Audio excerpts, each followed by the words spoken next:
के शिवाय अपहरण कांड का 7वां आरोपी अब पुलिस की गिरफ्त में है। शिवाय को बाइक से ले जाने वाला राहुल गुर्जर अरेस्ट हुआ है। मुरार पुलिस ने आरोपी राहुल को पकड़ लिया है। अपहरण के दौरान बाइक चला रहा था राहुल।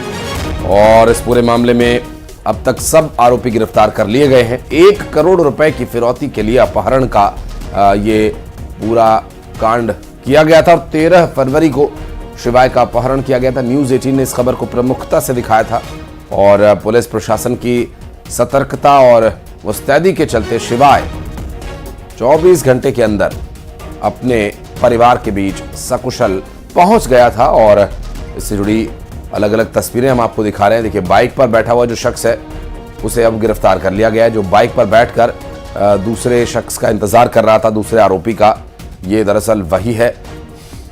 और इस पूरे मामले में अब सभी आरोपियों की गिरफ्तारी हो चुकी है।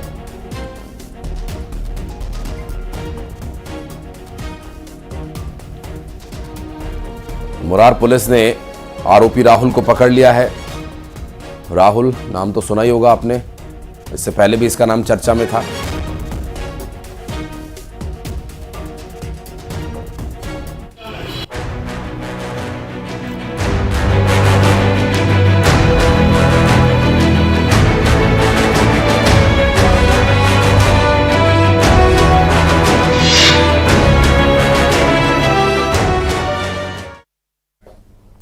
ग्लोबल इन्वेस्टर समिट में करोड़ों के निवेश के प्रस्ताव मिले हैं। पहले दिन 22 लाख से भी ज्यादा करोड़ के जो प्रस्ताव हैं वो मिले हैं। आपको बता दें कि जो प्रस्ताव कुल मिले हैं 22,50,657 करोड़ के प्रस्ताव हैं। 13,43,468 रोजगार के अवसर मिलेंगे। और तो और ऊर्जा सेक्टर में 5,21,279 करोड़ के प्रस्ताव और पर्यटन में 64,850 करोड़ के प्रस्ताव मिले हैं। NHAI के साथ 1 लाख करोड़ का MOU हुआ है। ग्लोबल इन्वेस्टर समिट का जो पहला दिन है वो बहुत ज्यादा खास रहा। तमाम कल्चरल एक्टिविटीज के साथ, कई खास मेहमानों के साथ ये पूरा जो समिट है वो शुरू हुआ। प्रधानमंत्री नरेंद्र मोदी ने शुरू किया, शुभारंभ किया इस समिट का 2 दिवसीय 24 और 25 फरवरी ये 2 दिन। और क्योंकि पहला दिन बीत चुका है, आज दूसरा दिन है। आज के दिन भी देखना होगा कि कितना खास होने वाला है और कितना प्रस्ताव जो है वो आता है निवेश के लिए। और ग्लोबल इन्वेस्टर समिट का आज दूसरा दिन है। समापन कार्यक्रम में देश के गृह मंत्री अमित शाह भी शामिल होंगे। गृह मंत्री MP पवेलियन एक्सपीरियंस जोन का शुभारंभ करेंगे, दौरा भी करेंगे। निवेशकों को अमित शाह संबोधित भी करेंगे। तो गृह मंत्री अमित शाह आज मध्य प्रदेश आएंगे, भोपाल आएंगे जहां इन्वेस्टर समिट हो रहा है, और संग्रहालय में आकर दूसरे दिन को और खास बनाएंगे। समापन कार्यक्रम है क्योंकि आज, ऐसे में अमित शाह शामिल होंगे ग्लोबल इन्वेस्टर समिट में। गृह मंत्री MP पवेलियन एक्सपीरियंस जोन का दौरा भी करेंगे। निवेशकों को अमित शाह संबोधित करेंगे। और आज दूसरा दिन है इन्वेस्टर समिट का और इस इन्वेस्टर समिट के पहले दिन कई कीर्तिमान बने और आज दूसरा दिन है। बहरहाल आज दिन भर रहेगी हमारी नजर, क्या कुछ होगा खास पहुंचाएंगे आप तक सारी जानकारी।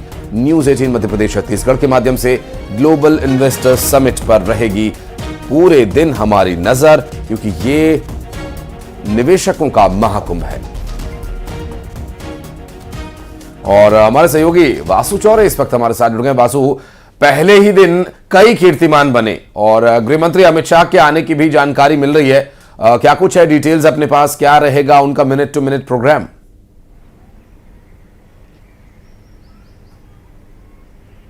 निश्चित तौर पर देखिए, पहले दिन ग्लोबल इन्वेस्टर समिट में निवेशकों ने मध्य प्रदेश में भारी निवेश लाने के जो MOUs हैं वो सरकार के साथ साइन किए हैं। निवेश की बरसात जो है वो मध्य प्रदेश में हुई है और जाहिर तौर पर जो ये MOU हुए हैं, जो प्रस्ताव रखे गए पूरे दिन ग्लोबल इन्वेस्टर समिट के दौरान, जब वो जमीन पर उतरेंगे तो लाखों की संख्या में मध्य प्रदेश में रोजगार आएगा, GDP बढ़ेगी, पर कैपिटा इनकम बढ़ेगी, डायरेक्ट और इनडायरेक्ट इकोनॉमी में तेजी से जो ग्रोथ है वो देखने को मिलेगा। पहला दिन बहुत कामयाब रहा। PM मोदी ने शुरुआत की और और दिन भर कई तरीके के बड़े बड़े उद्योगपति जो हैं अलग अलग सेक्टर्स के, वो मध्य प्रदेश में रहे, भोपाल में रहे और मुख्यमंत्री के साथ उन्होंने संवाद भी किया। आज दूसरा दिन है। केंद्रीय गृह मंत्री अमित शाह समापन सत्र में शामिल होंगे आशीष, और करीब 4 बजे वो भोपाल पहुंच जाएंगे। मुख्यमंत्री डॉक्टर मोहन यादव उनकी अगवानी करने के लिए एयरपोर्ट जाएंगे। फिर दोनों ही जो मुख्यमंत्री और केंद्रीय गृह मंत्री हैं वो करीब 5:30-6 बजे वापस इंदिरा गांधी मानव संग्रहालय पहुंचेंगे, जहां पर समापन सत्र को अमित शाह संबोधित करने का काम करेंगे। और इस दौरान अमित शाह भी कई उद्योगपतियों के साथ बातचीत कर सकते हैं, मिल सकते हैं, क्योंकि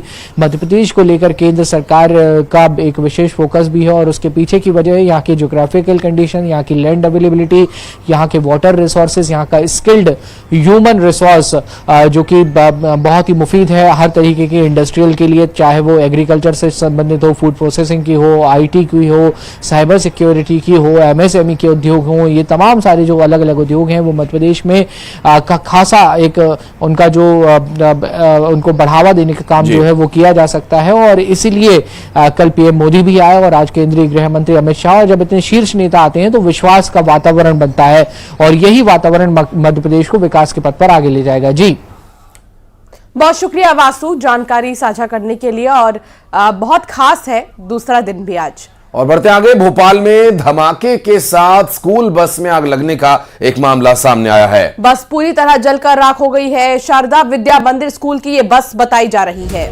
और ये कोई दुर्घटना नहीं बल्कि साजिश की आशंका इसमें जताई जा रही है। दरअसल कमला नगर थाना क्षेत्र की ये पूरी घटना है और ये बस जो कि जिस कंडीशन में दिखाई दे रही है, इसे देखकर अंदाजा लगाया जा सकता है कि ये बस कहीं पार्क की गई थी, वहां पर धमाके के साथ स्कूल बस में आग लगी।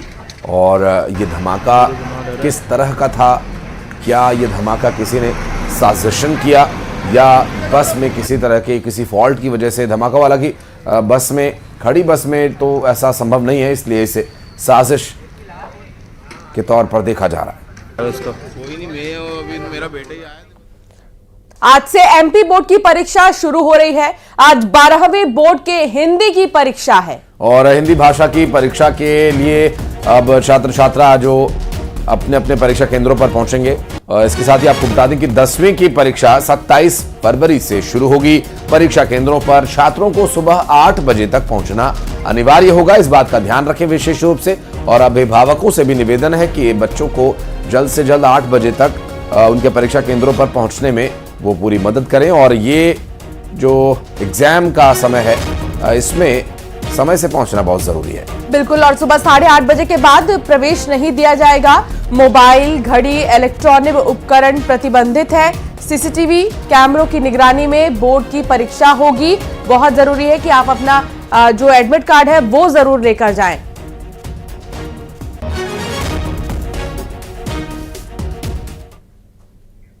रायपुर में निगम कार्यालय को गंगाजल से शुद्धिकरण पर सियासत जारी है। दरअसल बीजेपी का कहना यह है कि हम जब भी कोई शुभ काम की शुरुआत करते हैं तो उस जगह को गंगाजल से शुद्ध करते ही हैं। निगम में पूर्व